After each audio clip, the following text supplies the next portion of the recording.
Okay, so maybe I would like to ask to the people to turn off the microphone because I hear a resonance. Okay. Okay, so welcome everybody to today's IAMP One World Mathematical Physics Seminar. It's a great pleasure to introduce today's speaker, Mathieu Lewin from Paris Dauphine University. And the title of today's presentation is Density Functional Theory, Some Recent Results. And let me say that as usual, the seminar will be recorded and made available on YouTube. So Mathieu, the floor is yours. Thank you, Marcello. Thank you to all the organizers for the invitation. It's really a pleasure to be here. I have to say that Tuesday was not the best day for me, and it was extremely convenient that I could watch essentially all the talks on YouTube. So I think it's very good that it's available.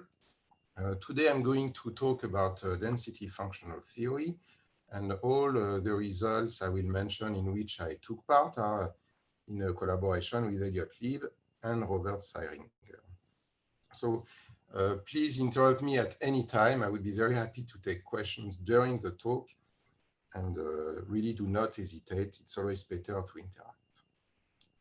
Okay, so what is the main problem of interest? It's just Schrödinger's equation for some quantum particles. And in the talk, we will only look at the electrons in an atom or a molecule. So let me consider, say, a molecule, which is composed of certain nuclei, and I will assume that the nuclei are purely classical, fixed at certain positions Rm, like here. I hope you can see my mouse. Yes, you can, with some charges Zm, and they induce a Coulomb potential, which I will denote by V.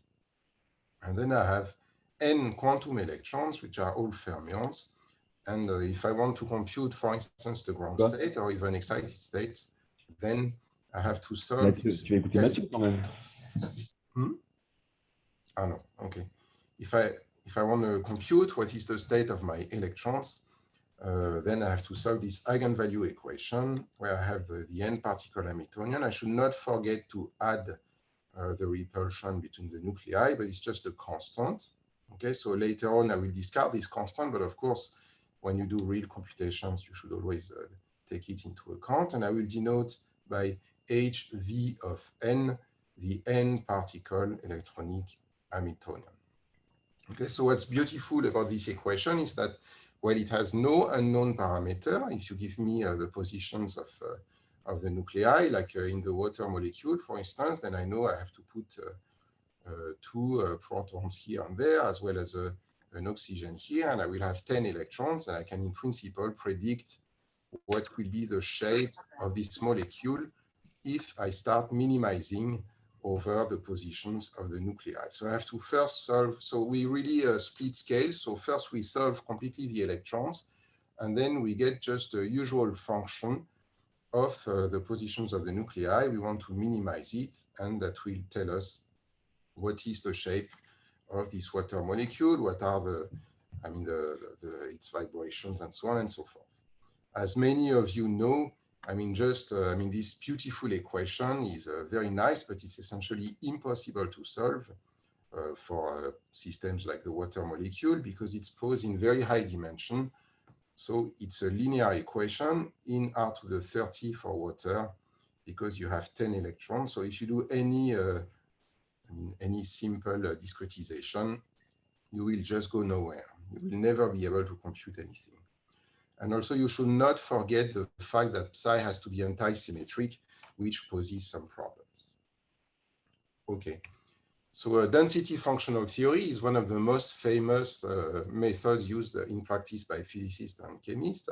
And the idea is to base everything on a classical object, which is the one particle density, which is this function here. I am summing over all possible spins. So then I get just a positive function, a non-negative function over R3, and its integral is equal to n. It gives me somehow the average positions of my n electrons. It's the one particle density. At first, it looks very mysterious and probably wrong that everything can be expressed in terms of the one particle density, but for the ground state, it's actually true. as I will explain very soon. So the idea to rely only on the density is not new. It was already present in the works by Thomas and Fermi in the 20s, and it was really developed further by Hohenberg, Kohn, and Scham in the 60s. But at the time, it was a little bit too early, and the computer capabilities were not good enough to do any real calculations. And there was a real explosion in the 90s where people could really invent new effective functionals, and that was exactly the time where computer really became more efficient. And now it's really used everywhere, and it's really used everywhere in the industry and so on. I'm not especially a big fan of bibliometry, but I think that for DFT, I have to show you this number. So I have selected 4 very famous papers, and then I indicate here the number of citations for each paper. I looked both at Web of Science and Google Scholar.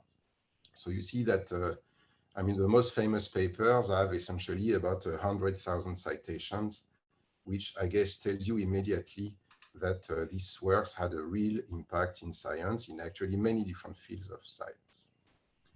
Probably the 3 first are the most cited in DFT, and probably also among the most cited in the whole of science. And the 4th is also a very famous paper. These 4 papers will appear later in my talk, which is why I chose them. On the other hand, I think it's fair to say that in spite of this tremendous success, the mathematical part of DFT is not very much developed. I did another experiment here. I was looking how many papers in Web of Science or in MathSciNet mention Boltzmann, Maxwell, Navier-Stokes, or DFT. So you see again the impact of DFT in science. So there are many, many more papers in DFT than for Navier-Stokes, for instance. And on the other hand, you see how many papers in MathSciNet. So I think there is a clear lack of mathematical works for this very important theory in practice. I think it's nice, so I thought I would show you some real numbers just to make things a little bit more concrete. So I decided to do computations myself on my laptop. It was fun. So let me show you the numbers. I mean, I will not comment all these numbers because it's too much. And anyway, I think you have the slides and you can always ask me later if you like. So I computed so the water molecule using a PySCF, which is a rather new software in Python. So it's extremely easy to use. And I did that for several models in order to see what's the difference between them. What I did was to first run one computation for a very stupid water molecule where I decide that the angle is 90 degrees and the distance is 1 angstrom. I mean, just for simplicity, the results are here on the first line. I will comment. There are many acronyms as usual in chemistry. I will try to quickly explain what they mean. And then what I did is to start from this state, the geometry optimization. So namely, I would minimize the energy with respect to the positions of my 2 hydrogen atoms. And then after a few steps, like 10 steps or so, it converges to something, and you get the prediction of what is the equilibrium geometry of your water molecule in a given model. So I always compute the lowest energy, I mean the energy which is expressed in Hartree, but the energy in itself doesn't really say anything. You always should look at differences of energies, of course. And then I compute the distance between hydrogen and oxygen, as well as the angle. And then the time which is mentioned is the time it took on my laptop. I mean, it's just a stupid laptop, nothing fancy. It's just to give you a vague idea of the time it takes. So you see that if you run a Hartree-Fock calculation, it takes about a second or so, which is quite impressive already. And then it takes about 20 seconds if you want to do the geometry optimization. What you notice is that there is a very small difference in energy between the 2 configurations, and therefore one has to capture the energy very well in order to be able to predict the true geometry of your water molecule. Okay, so chemistry is always about tiny energy differences, which makes the problem hard. So depending on the model, it's essentially up to the 10 to the minus 2 or 10 to the minus 3, the difference. So this is Hartree Fock here. And by the way, here on the right is the experimental value. So you see that the electrons in Hartree, the hydrogens in Hartree Fock are a little bit too close to the oxygen. And the angle is a little bit too large. Okay. Then the 4 next calculations are DFT. So I did several DFTs. The first one is the simplest Dirac model. So Dirac means that you take Hartree Fock, you remove the exchange term, and you replace it by a minus constant rho to the 4/3. And there's no correlation. Okay, so that's the simplest you can imagine. It's, of course, not very good. And this you can actually check that the distance is a little bit too large. The angle is not so bad. Why is the distance large? It's because you have no exchange term, and therefore the electrons, they see themselves now. And so they repel more because each electron sees itself, and it should, of course, not see itself. So now we enter the world of acronyms. So LDA is the local density approximation. That's the simplest of all DFTs, and all the modern DFTs are based on LDA, and this is going to be the last part of my talk, which is why I mentioned it here. And here I'm doing, so LDA, so I will explain in detail what it is, but I'm using the Perdue one, which is the 4th paper of the previous slide here, okay, which is a certain parametrization of Gelium, if you like. And then you see it gives a rather good results for essentially the same computational time as Hartree Fock. Here are the two very famous functionals. So B3 Lieb is for Becke, 3 parameters, and Lee-Yang-Parr. So these are these two papers here. Okay. And so this, and PBE, sorry, is the Perdue-Burke-Herserhof here. So these two models are so one of the most famous models.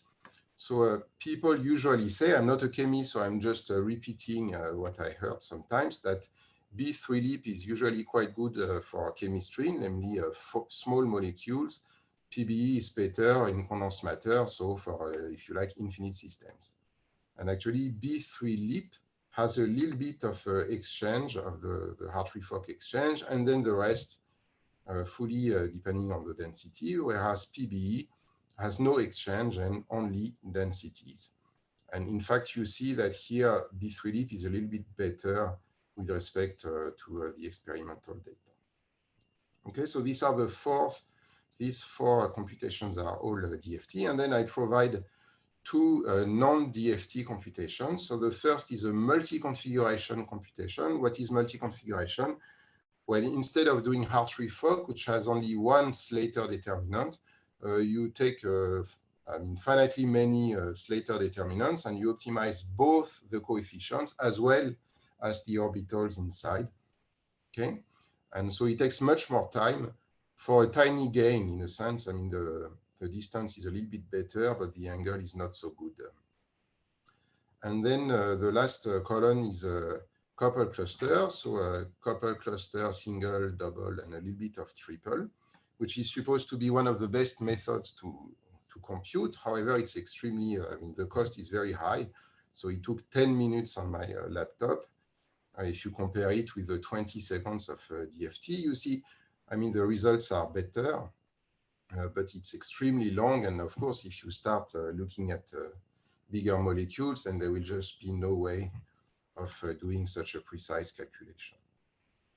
And so I forgot to say that I was using a basis which had a little bit more than 100 functions in R3. Okay, and this is for each electron. So you have to multiply by the number of electrons. And of course, if you try to diagonalize the true Hamiltonian in this basis, everything fails. I mean, there's just no way that it can converge. I mean, it's not a big basis if you think about it. So I tried to run the computation even in a smaller basis on the cluster that I have here in Dauphine. And after 9 hours, it stopped and failed. Okay, so there's just no way that you can compute the the eigenvalue of the true n-body Hamiltonian in this basis. However, you see that you can get very good results with these approximated functionals. You can also get very good results if you are willing to pay in computational time. But in 20 seconds, essentially, you can get the same as 10 minutes. And if you are interested, I mean, PySCF is very easy to use. And here are the 4 lines. This is the code I used to get this first number here in Hartree-Fock. And the code looks the same for all the other computations. You can play with it. It's fun just to see some real-life computations. Okay. So if there are no questions, I will just now tell you what DFT is on the mathematical side. I will explain how one can actually describe an n-particle quantum system in its ground state using only the density. So for this, I have to first find what is the set of densities, right? Because I'm going to use only the density, so I have to know to which set they belong. So here is again the density of an n-particle quantum wave function. And first, so there are some constraints on these densities. The first constraint is an inequality due to Maria and Thomas Hofmann-Ostenhof. They proved that the square root of rho, the gradient of the square root of rho, has to be square integrable. Okay, so if you work with psi's which are in H1, in the Sobolev space H1, which you will have to do if you work in the form sense for your operator, then the square root of rho has to be in H1 as well. That's a constraint on the density. And what's quite beautiful is that this is the only constraint, so namely the converse statement holds. If you give me any density so that the square root is in H1 and the integral is of course an integer, then one can construct an n-particle anti-symmetric psi which has this density. Okay, so namely, we know what is the set of densities which arise from an n-particle wave function. These are just the set of positive functions. The integral is n, and the square root is in H1. This theorem was proved by Harriman and Lieb. It's not so easy. I mean, if you think about it for fermions, for bosons, it's very easy because you just put the particles as IID particles, right? So you take psi to be a tensor product, and then it has the correct density, and you compute and see that the kinetic energy is finite. For fermions, it's less easy. And what you can do is to take a Slater determinant, but if you take a Slater determinant, you have to orthonormalize the functions. And the idea is to do this with only a phase. And it's not so clear that you can always find a phase which will orthonormalize this square root of rho n times. But it's possible. This is what has been proved in this paper. And then it works, and you construct such a psi, which works. Okay? It's not so clear what is the, there is a possible formula for theta j, but it doesn't give such a very good estimate on the kinetic energy of psi. It's not so clear what is the best kinetic energy that you can reach with such theta j's. It's essentially an open problem. Okay, but we at least know the set of densities. Very good. So now I can explain to you why it's possible to only use densities in order to compute the ground state of actually any n-electron system. And it's the following little argument, which is due to Levy and Lieb. So let me compute the ground state of my n-particle Hamiltonian in an external potential V. Then you know that it's the same as minimizing the quadratic form, of course, under the constraint that psi is normalized. Okay, and the idea is just to write this infimum over psi as two consecutive infima. First, we minimize over rho, and then we minimize over all psi's having this rho. Okay, so it's just an equality. It's just splitting the minimization into two consecutive minima. Another whole point is that when you compute the energy of your system, the V part, which is the only non-universal part in your Hamiltonian, only sees the density. Okay, when you compute the potential energy of your psi. This only depends on rho psi through this integral of rho times v here. And the rest is just then the n particle Hamiltonian without any external potential. So now when you put this first inf inside, the v part doesn't see it because here rho is fixed. Okay, so you minimize over all psi's at fixed rho, and therefore I can take this infimum and put it inside here, which leads me to define the following functional. So the Levi-Lieb energy, which is the minimum of the kinetic plus Coulomb energy of all psi's having a fixed density rho. Okay? Okay, so you define this functional here, which is the minimum of kinetic plus Coulomb over all wave functions which have the given rho. And then you see that you can, in principle, compute the ground state energy for any external potential by minimizing the Levi-Lieb functional of rho plus integral rho v. Okay, so in principle, it is true that for the ground state, we can only rely on rho. So what's beautiful is that this Levi-Lieb functional is completely universal for electrons, right? I mean, in principle, electrons in any external potential are going to be described by this F. What's less beautiful, of course, is that we don't know F, right? We've hidden everything, so all the complexity of the n particle problem has been put in this F, which we don't know. And computing f of rho for a given rho is probably even more complicated than solving Schrödinger's equation, okay? Because we have this crazy constraint that we have to work at fixed density. But this is, of course, not what people will do. People will now find a nice and suitable approximation of this f. So if you like, this theory here really serve as a kind of guiding principle to be sure that only the density can be used, and then we can therefore rely on this f and find approximations of it. Okay, so it is true that for the ground state, one can only use rho if needed. Very good. Notice that this is a little bit like an optimal transport problem, because you minimize a problem, an n particle problem, if you like, fixing the marginal. So it's a little bit a quantum optimal transport problem in a sense. This will play a role later on. Okay, very good. It turns out that this Levi-Lieb functional is not the best. There are other choices. So there are two other functionals which I'm going to introduce. And the first comment is that instead of using pure states, you could as well use mixed states. Okay, this will not make any difference, because if you minimize the energy over mixed states, you get the same as if you minimize the Hamiltonian over pure states. However, if you do the same manipulation, the exact same manipulation, I have not written again the formulas, you find a different functional. Okay, so the En of V is going to be the same in the end, but the functional is different. This was proposed by Elliott in '83. This mixed state functional, where you minimize over all mixed states the kinetic plus Coulomb instead of minimizing over pure states. Of course, you get something lower, and one can prove that this functional is not always equal to the previous one.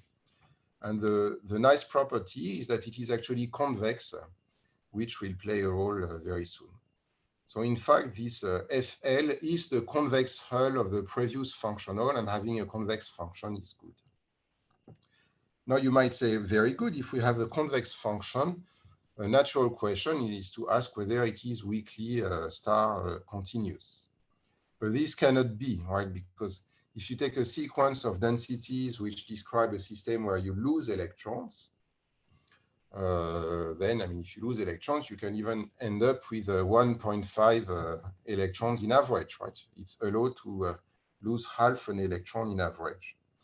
So then sometimes it's useful to introduce a third functional, which is even lower, which is the grand canonical functional, where instead of minimizing over all mixed states, now you minimize over all states over the Fock space, which have the given density.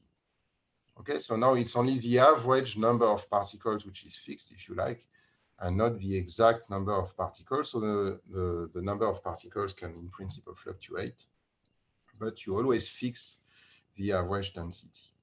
Okay, and we proved, I think it was more or less known, but we couldn't find a reference. So we proved that the grand canonical is really the weak star closure of the previous functionals. Okay, so at this step, we have 3 functionals. The first one was for pure state, and we have a lower one, which is for mixed state, and then we have an even lower one, which is for grand canonical states. In general, I think mathematically, the canonical mixed state is the one which has the best properties. That's the one which is the most interesting.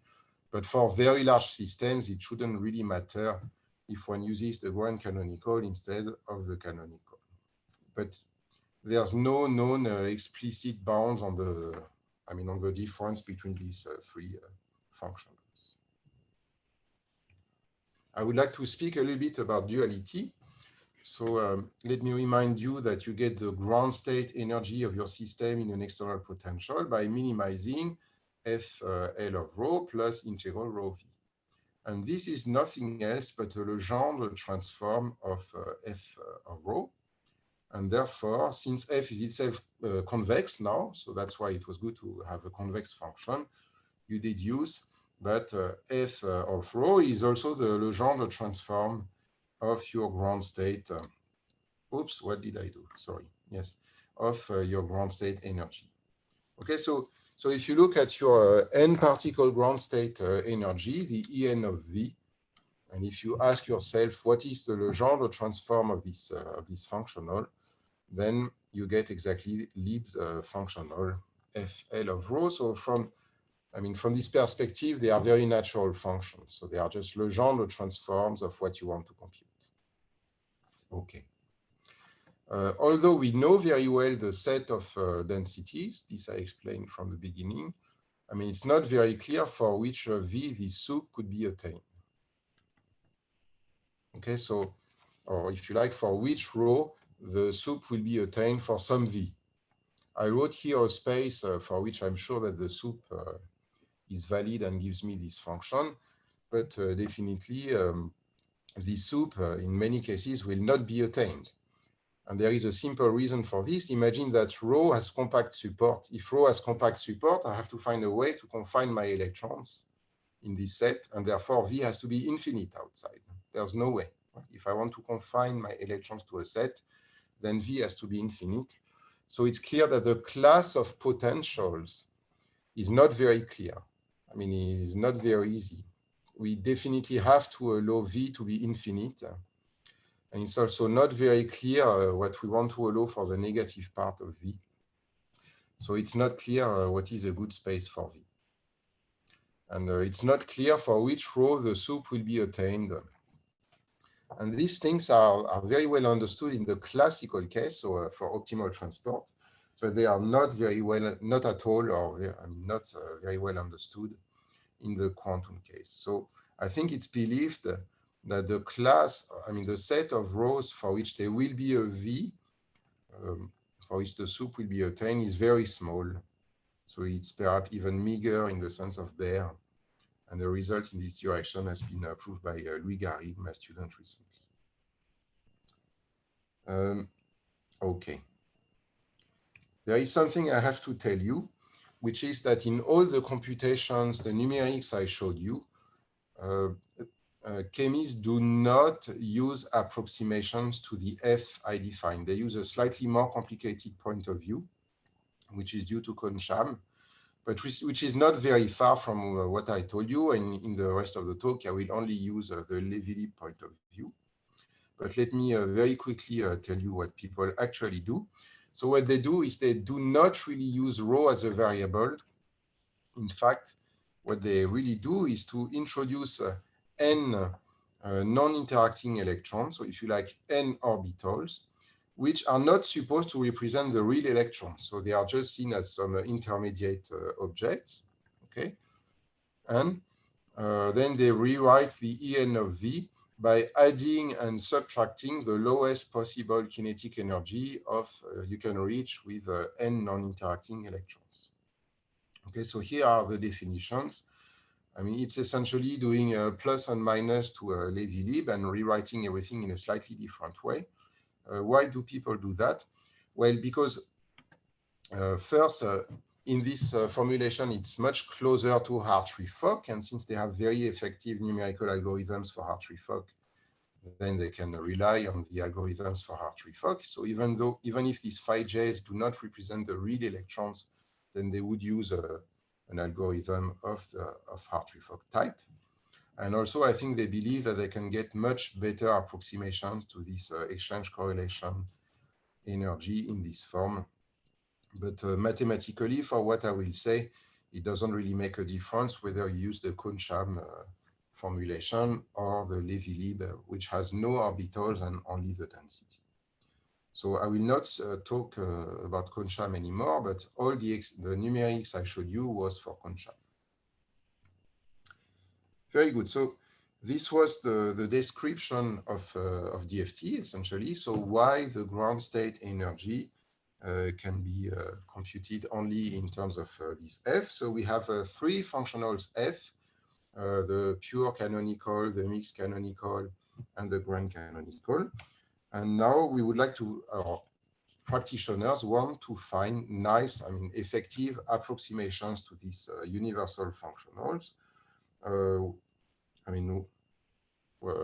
What could mathematicians do to help? Well, I think they are very happy to know exact properties of the functionals they want to approximate.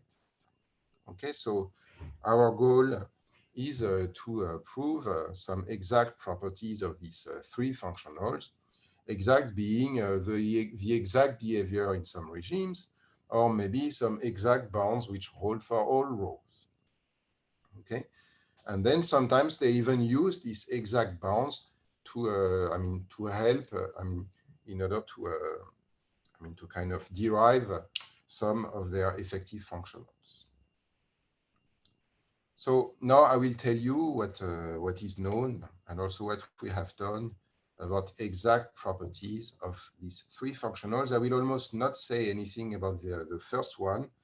The Levi-Lieb functional. It's not so easy, but I will tell you more about the other two. So the first result I want to mention are the low and high density limits. So let me look at this Lieb functional where I minimize kinetic plus Coulomb over all possible mixed states. If I rescale my density after a change of variables, and I rescale in such a way that the number of particles is fixed, okay, then after a change of variables, you get a lambda squared in front of the kinetic energy and a lambda in front of the Coulomb energy, just because they do not behave the same under scaling. The first one is 1 over ln squared, and the second one is 1 over ln. So from this, you deduce immediately that at large density, which means lambda large, the kinetic energy will win, and at small density, the Coulomb energy will win. And so you expect that in these two regimes, the problem will simplify and you will converge to either minimizing the first or the second term. That's the theorem, which I have stated. So you take any density, you scale it the way I've said here. Then at large lambda, you divide by lambda squared, you will converge to the lowest possible kinetic energy at fixed density, which I call T of rho. Okay, so that's the lowest possible kinetic energy, which you can get with a mixed state, which has density rho. This first point, I think, was never really written in the literature, but it's quite easy because the Coulomb potential is really subcritical with respect to the kinetic energy. Okay, in a sense, you can always control it by the kinetic energy. So this first statement is actually not too difficult. The second statement is more complicated, and it took some time to actually prove it. And that's the low density regime where the kinetic energy will disappear. In this case, you will converge to only minimizing the Coulomb energy, and it's actually a classical problem now. So you converge to a multi-marginal optimal transport problem where you minimize the Coulomb energy over all n particle densities n probabilities, if you like, at fixed marginal. Okay, so if n is equal to 2, that's exactly an optimal transport problem with Coulomb cost. And if n is larger, it's called multi-marginal optimal transport. And so there has been some huge activity starting from about 2010 on the properties, on the mathematical properties of this Coulomb energy, this multi-marginal. And so it's known that there is always an optimal P, and many things are known. And the optimal P will be a very singular probability measure. And it is because it is singular that the limit is harder, right? Because the kinetic energy is infinite for a P which minimizes this problem. And that's why it's a little bit more difficult. Okay. And there was a recent paper. So all these papers were about proving these limits in different situations. And there is a very recent paper by Colombo, Di Marino, and Stra, where they even derive the next order. So it is actually a semi-classical limit, right? Because lambda goes to 0. So it is exactly a semi-classical limit, but at fixed density, which really creates some problem. And it's much more complicated than usual semi-classical problems. So now, you see, if you want to get,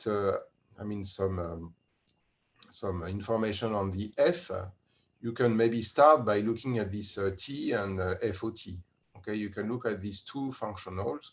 So of course, it is not true that the minimum of a sum is the sum of the two minima. But if you can derive lower bounds on the kinetic energy and a lower bound on the Coulomb energy, that will for sure give you a lower bound on the Lieb functional. Okay, for upper bound, it's less clear. But anyway, so let me now discuss what's known on T alone and then what's known on FOT. So first, kinetic energy. So I have reformulated here things which I suppose many of you have essentially heard, maybe in a different form. So here are the known lower and upper bounds on T. So the first one is the Hofmann-Haussenhoff inequality, which I have already mentioned. And the second one is the Elliptic inequality, which tells you that T of rho always controls rho to the 5/3 times a universal constant. Okay, so the kinetic energy of any quantum system of density rho is always at least equal to rho to the 5/3. There are big questions about what is the value of the Lieb constant. And Lieb and Seiringer actually conjecture that it is given by the Thomas Fermi constant, which is the one you get by doing semi-classics. And NAM has proved recently that it's actually a true lower bound up to an epsilon if you if you accept to lose a gradient term. Okay, so semi-classics is about very slowly varying densities, and which should have a very small gradient. So NAM proved this very nice inequality that you can get the semi-classical constant if you are willing to pay a gradient correction with this 1 over epsilon to a huge power in front. Okay, so that's one known lower bound. So Lieb tiering, and if you like, for slowly varying densities, then you can get the Thomas Fermi constant. What is known about upper bound? So actually, if you look at what Harriman and Lieb did, which I have mentioned, you actually get an n squared in front of the gradient of square root rho squared, okay, which is not very good because it doesn't really behave well if you think of a larger system. And the best, the best constant should behave like n to the 2/3, which was proved later in the end of the 90s. Okay, so these bounds are not so good because, if you think of in a thermodynamic limit where rho is essentially bounded but very large, then you would rather expect the integral of the gradient of square root rho squared plus rho 5/3. This we managed to prove recently with Elliott and Robert, so we could prove a bound similar to NAM but as an upper bound with the semi-classical constant up to an epsilon, and then a gradient correction, which is a little bit better, but still not so good because there is a 1 over epsilon in front of this gradient. So I think the conjecture is actually that a bound of this form should hold without the epsilon here and without the 1 over epsilon, but a universal constant here. But this is not known. Okay, so this is what is known about the lowest possible kinetic energy, upper and lower bounds. So what is known about the Coulomb energy? That's the Lieb-Oxford inequality, which tells you that, so first there is an easy upper bound. I mean, maybe I should first remind you of what is this FOT of rho, right? Let me remind you. FOT of rho, optimal transport, is the lowest Coulomb, so n particle Coulomb energy you can reach at fixed density. And it's a purely classical problem, okay? So by putting IID particles, you can prove easily an upper bound with rho of x, rho of y divided by x minus y, so the classical Coulomb energies. And Lieb and Oxford have proved a lower bound with an error, which is rho to the 4/3, which has the correct scaling with respect to Coulomb. There are big discussions about the value of this optimal constant of the Lieb-Oxford inequality. So it was 1.68 in the Lieb-Oxford paper, and Chan and Handy managed to get it down to 1.64. And I mean, in chemistry, it is essentially always assumed that it is at least equal to 1.44. And even the conjecture is that it is equal to 1.44. What is 1.44? That's actually the Gelium energy of the classical Wigner crystal in a body-centered cubic lattice. Okay, so that's this Epstein zeta function. Okay, so the conjecture by chemists was that the optimal constant is exactly given by this zeta function, so 1.44, and the best bound is 1.64. There was some controversy for some time about the fact that you really get 1.44, and it has been proved recently that it's actually a lower bound on the true Lieb-Oxford constant. And last week I had some email exchange with a chemist, Paola Gori-Giorgi, who wrote to me again, I really believe that the sharpest Lieb-Oxford constant is provided by the Wigner crystal. And this is a conjecture which you find everywhere in the chemistry literature, that the base constant is 1.44 approximately. We have no idea on how to prove this. However, if you are willing to pay a gradient correction, then we can actually get 1.45, which is not so far, but is not 1.44. Okay, so you see we have upper and lower bounds on both the kinetic energy and the Coulomb energy separately, and they are similar bounds if you look at the full Lévy-Lieb energy. And I have to mention that the 1.64, I mean, the Lieb-Oxford is really important for chemists, in a sense, more than Lieb-Thiering for them. So they really want to know what is the best Lieb-Oxford constant. And the 1.64 actually appears in the functional PBE, which was one of the computations I showed you. I mean, that's the one which has more than 100,000 citations. Inside, there is a 1.64 because they put as a constraint. So they had to fit some parameters, and they put as constraint that their functional must satisfy Lieb-Oxford, which then fixed one parameter. Okay, so for them, it is important to know what is the best Lieb-Oxford constant.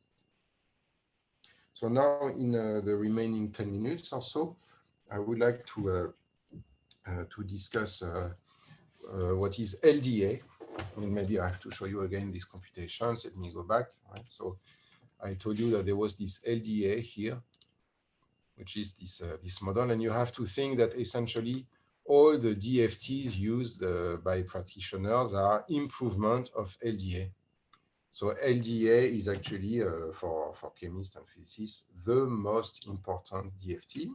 And I will tell you what it is, and then I will also tell you what we have been able to prove. So Purdue says it's the mother of all approximations. So what is LDA? So let me explain to you.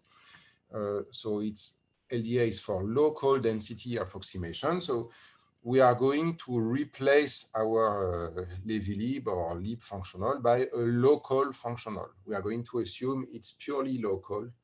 It doesn't depend on the whole landscape, but it only depends on the value of rho locally. What is a local function? It's just an integral of a function of rho of x dx. Okay, that's a local function. This can definitely not be true because Coulomb is long range. And for such a long range interaction, it's clear that it's definitely not local at all, right? The electrons, they all see themselves, and each electron interacts with a huge number of other electrons. But the statement is that you can approximate it by a local energy if you subtract the Dirac term, so if you like, the classical Coulomb energy of rho. So LDA consists in replacing this f of rho by classical Coulomb plus a local part. Okay, and that's what we want to justify in some limit rigorously. And which limit? Well, what is the idea? I mean, for this to be true, rho has to be slowly varying, essentially. So what is the idea in the back of the mind of people? So you have your density, and then you think of splitting your space into many small boxes, and then locally you just replace rho by a constant, okay, by the average over the box or something, and then you sum over the boxes, and you get essentially the integral. But what do you put as a constant? So what people say, so LDA consists in replacing locally, so in each little box, by the value of an infinite system which has the same density, which is displayed here in blue, okay, multiplied by the volume of the small box. Let me say it again.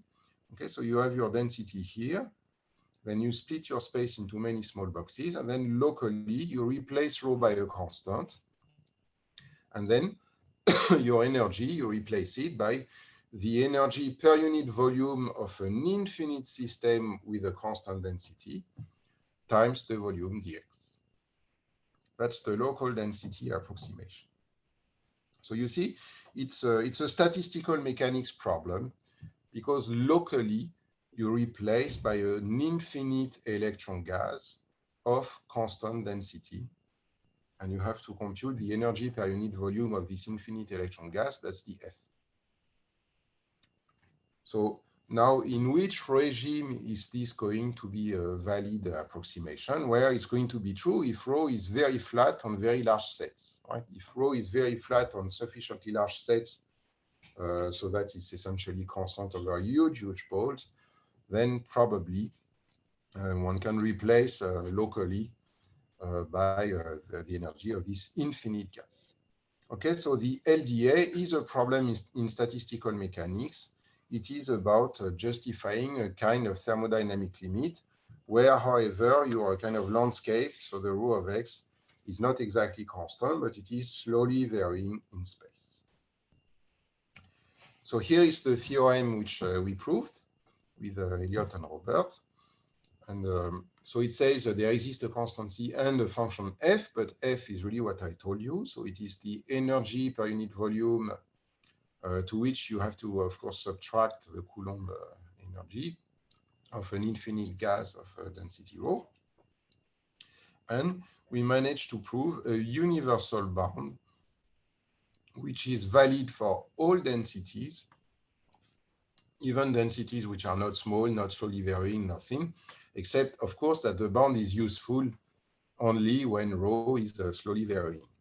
So let me quickly go through it. So we proved that the f of rho minus this LDA approximation is less than epsilon rho plus rho squared plus essentially 1 over epsilon gradient corrections and 1 over epsilon to the 15 another gradient correction. Okay, so when is this interesting? It's interesting when the gradient is much smaller than the integral of rho plus rho squared, in which case you can optimize over epsilon, and then you get something small. And in which situation is that correct? Well, think of a density which varies very slowly. Then the gradient terms will be much smaller than these integrals. And then that's the regime in which LDA will be justified. Okay. However, we managed to prove a universal bound which is valid for all densities. This bound in itself defines what f is. Okay. F is the only function for which this bound can hold for all rho. And of course, if you take rho to be exactly constant over a huge ball or something, then you will discover that the Coulomb energy grows like n to the 5/3, and this f grows like n, and the other ones will be lower order. Okay, so f is defined by the inequality, but it is exactly what I told you, that it is the energy to which you have subtracted the Coulomb energy. It's the energy per unit volume of a gas with constant density rho. Of course, the error terms are not believed to be optimal in any way. First, it would be much more natural to only have rho 4/3 and rho 5/3. Okay, so we use rho and rho squared. Some of the scaling is not quite right. We ask a little bit too much, but this is the only thing we could do. And although the gradient of square root rho squared is natural because it has the same scaling as the kinetic energy, the last gradient is also not very natural. Somehow but we need this gradient to control things correctly. So that's the best we could prove. We have many other inequalities with many other gradients, but they are all a little bit too much to ask. Let me emphasize that this theorem is for the grand canonical function, which is why I had to introduce it for you in the beginning of the talk. That's just because it's much easier to construct trial states when you don't have a fixed number of particles. You have much more freedom. And so, it's much easier to do. Of course, if I prove a lower bound of the grand canonical, I also get lower bounds on the other functionals. So this theorem, when I look at it only in terms of a lower bound, it is also a lower bound for the other two functionals. But the upper bound, which requires the construction of a trial state, is much more complicated in the canonical case. Grand canonical, you have more freedom, it's much easier. And maybe, so if you take a rho and you scale it this way, so you take, so you do x of n to the 1/3, so think of really scaling it horizontally. And then you optimize over epsilon, you really get n to the 5/3 for the Coulomb energy, then you get n for this LDA part. And then our theorem provides n to the power 11 over 12. I think that the conjectured next order is n to the 1/3. So we are very far from it, but that's the first result about the justification of LDA in some regime, and that's the best we could do. What is known about F? So let me again tell you that F is the lowest kinetic plus correlation energy of per unit volume of an infinite Coulomb gas at a fixed density rho. Here is the shape of F. So it's known that F behaves like minus rho 4/3 for small rho. Okay, and that's because low density is the classical regime. Okay, so there we get essentially the classical gas.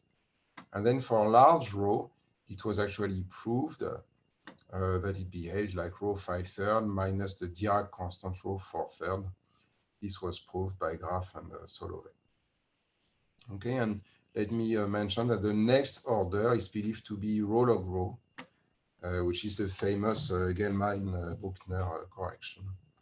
But this is still an open problem. Okay, so that's the f of rho, which gives you this LDA. I've plotted here a very smooth function. It's not so clear that f is smooth because it's known that there has to be phase transitions. Okay, so here is the phase diagram of the electron gas, which I want to quickly remind you. Okay, so that's the temperature. So we have to look here only at the vertical line on the left. Okay, so temperature is essentially 0. At low density, the system is believed to be crystallized in a Wigner crystal. That's the zeta BCC I told you.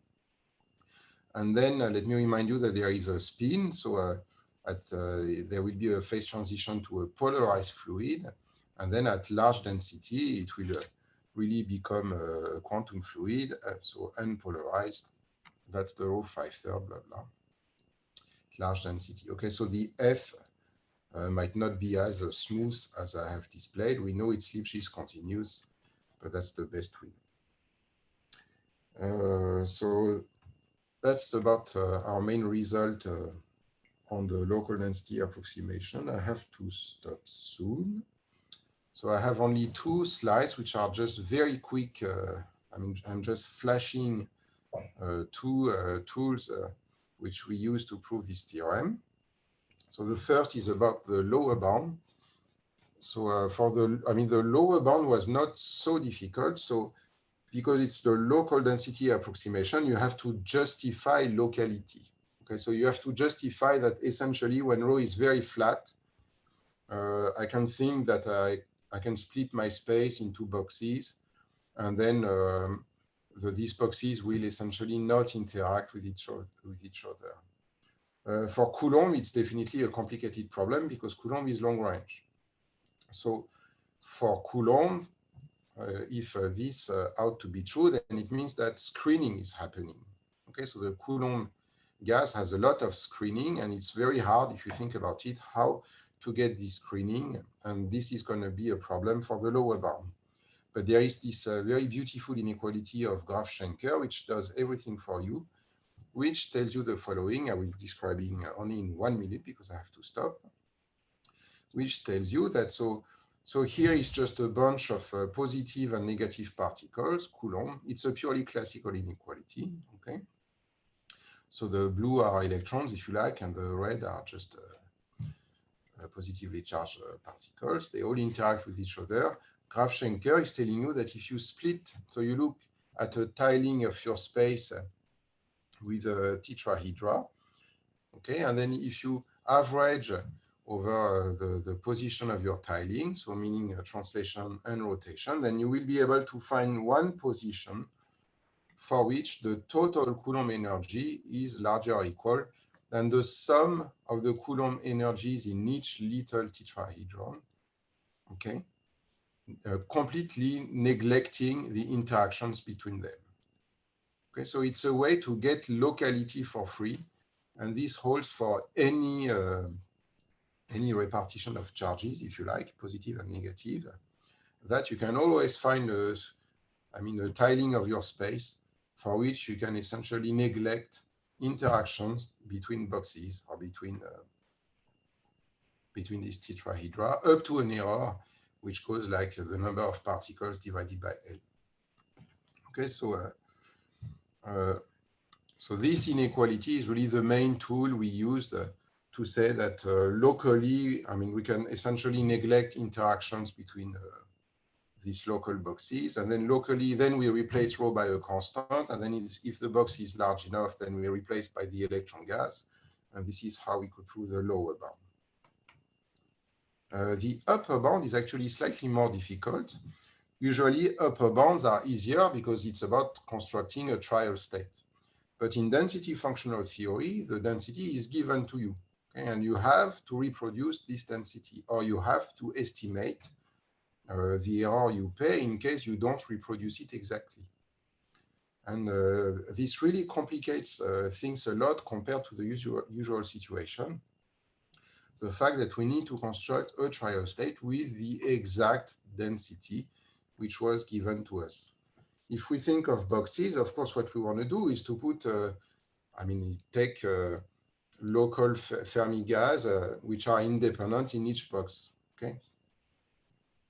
But since we have to reproduce an exact density, so we have to look at the partition of unity, and there will be some overlap, and we found no natural way of merging, if you like, two overlapping electron systems. Okay, so let me give you an electron system which lives in a box, another one which lives in a box close by, and they overlap only a tiny bit. How do you construct a trial state for the sum of the two densities? I mean, for the electrons which meet, you have to do some kind of orthonormalization because of the Pauli principle. And so this we just couldn't do. So we used the following idea of using a partition of unity with holes. Okay, so we take a partition of unity, but with holes like some kind of safety corridors in between. Okay, and then the idea was that by averaging over the position of this partition of unity, then we would get a true partition of unity without hole. And all this really works only by using mixed states and also essentially using grand canonical states. So it is an open problem to prove a similar theorem in the case of mixed canonical states, or even maybe of pure canonical states. So with this, I want to thank you very much for your attention, and I'm open to any question. Thank you. Thank you very much, Mathieu, for this beautiful presentation. Is there any question from the audience? Okay, Mathieu, yes. Many thanks for your beautiful talk. And at some, sorry? Yes, go ahead. I can hear you well. At some point, you alluded to optimal transport problem. So I didn't see where transport comes from. Optimization is clear, but what's the transport? Oh, you mean here, right? I mean, optimal, here. Yes. Yes.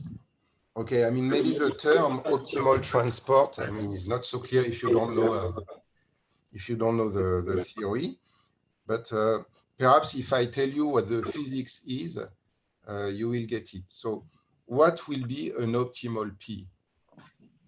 Okay, so I am really just minimizing the n particle Coulomb energy, but I am fixing the density, the average density of these n particles.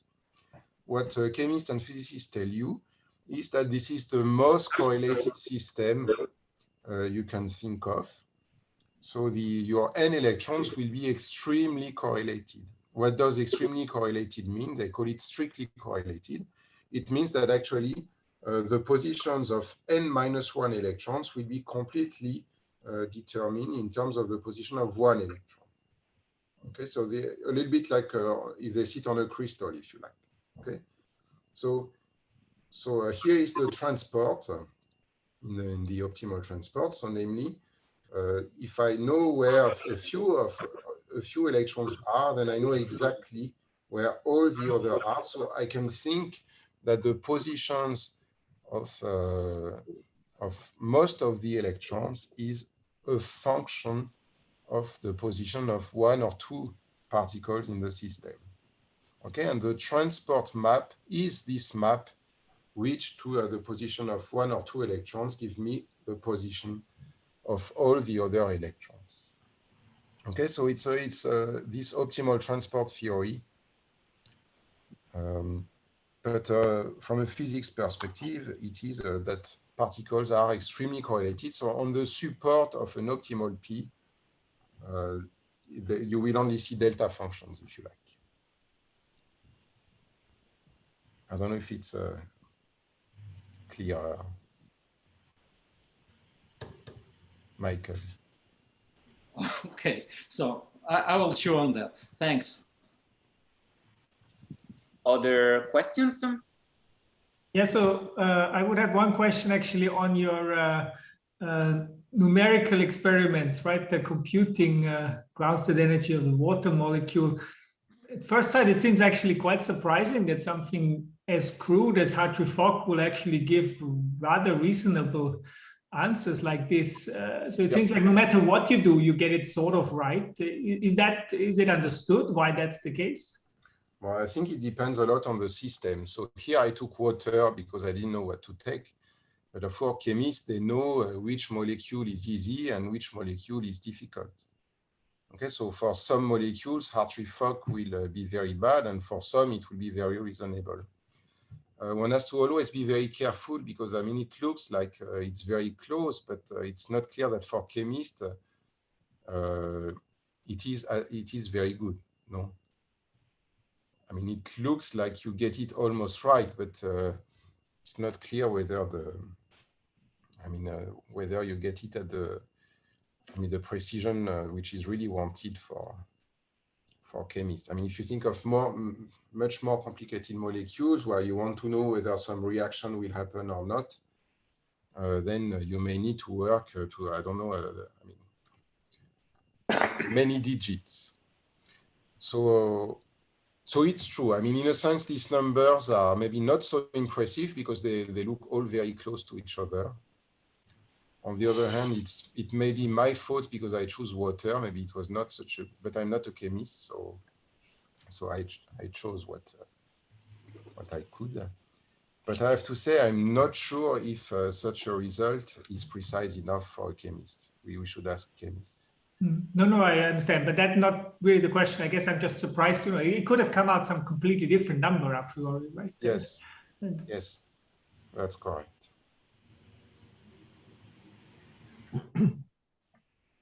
So Mathieu, can I ask you a question, Mathieu? Of course. So I lost the point when in your theorem about the LDA. So how did you fix the scale of the boxes? I mean, there you were talking about unit box, but I guess you would probably also want to optimize on that. Yes, so the size of the boxes is 1 over epsilon, I think, or it's related to epsilon. So you have to think that epsilon is what is telling you if rho is flat or not in average. Mm-hmm.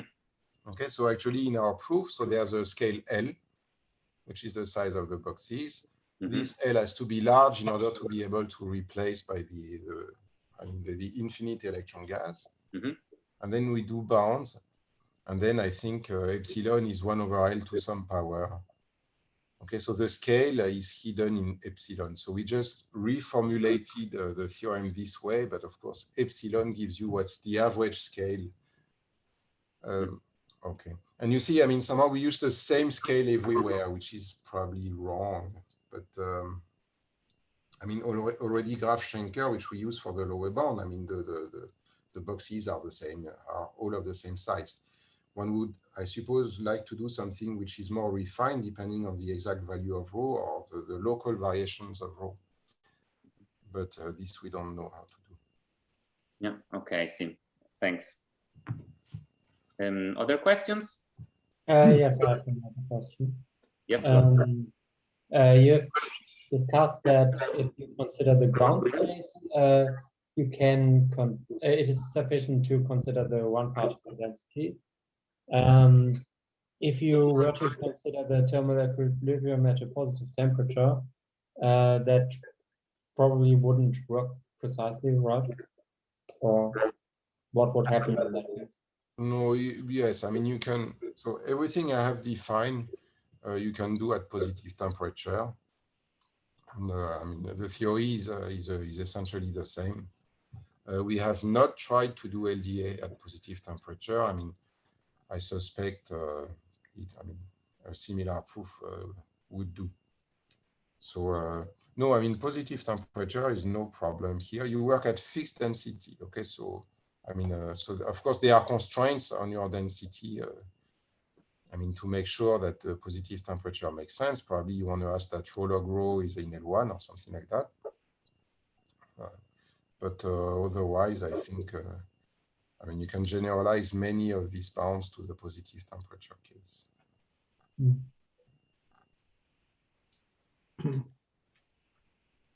Other questions or comments? I have a small question.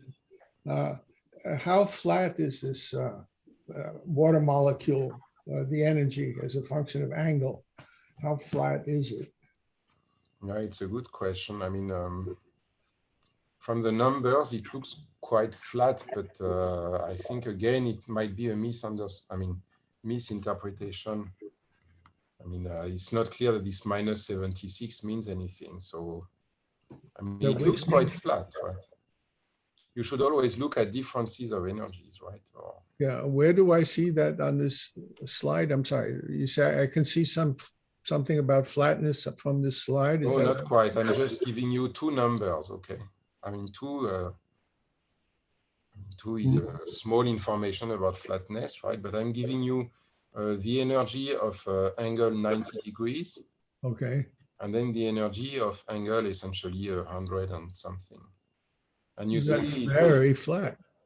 it looks quite flat, meaning that the energy only varies to the 10 to the minus 2 or 10 to the minus 3 in Hartree.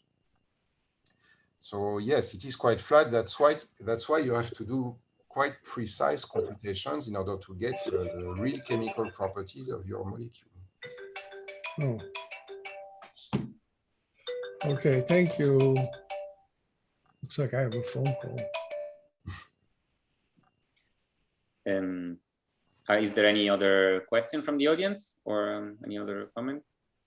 Yeah. Yes, I have a question. Yes. If you ask practitioners about density functional theories, they will tell you that there are many of them, that there are many various functionals, and some people use this one, other people use the other one. Yes. Could you comment on this, and which ones are better? And you actually mentioned something, but could you explain more? Yes. So in PySCF, for instance, when I had to choose, there was several hundreds of functionals, just to give you an idea. Okay, so everything depends on what. So I mean, there are several things I have to say. So the first is that there are sub-communities. Okay, so a chemist is not a physicist, and the ones working on molecules do not use at all the same functionals as the ones who compute the conduction properties of some materials. Okay, and it's all about DFT. So there are many sub-communities, and I mean, each sub-community has its own bunch of preferred functionals. There is definitely not one functional which works good in all situations. That's clear. Okay. What I can say perhaps is that you can really split. So my own vision, which might be completely wrong, but as far as I understand, I mean, they are really the chemists working on rather small molecules, and I mean, they would probably not use B3 Lieb because it's too old, but that's the main, if you like, the main functional they would use. And this functional has a little bit of exchange, of true Hartree-Fock exchange. And also, so it has very few parameters, 3 essentially, that's the 3. And these parameters were chosen to reproduce exactly some chemical properties of a few very simple molecules. Okay, so that's the reason why B3 Lieb will do well on small molecules. I mean, not do well in all cases, but that's the thing many people would try first. The spirit of PBE is a little bit different. So PBE also has something like 3 parameters. But the idea of Purdue and his collaborators is really not to fit the parameters to data, but to rather fit the parameters to make sure that the functional behaves exactly in some regimes. Okay, so you choose the parameters to make sure that your functional is exact in some very specific regimes, like Lda, okay, like something very flat. And then I think they had one parameter for which they didn't know what to do, and they decided to use Lieb-Oxford as a criterion to fix this parameter. So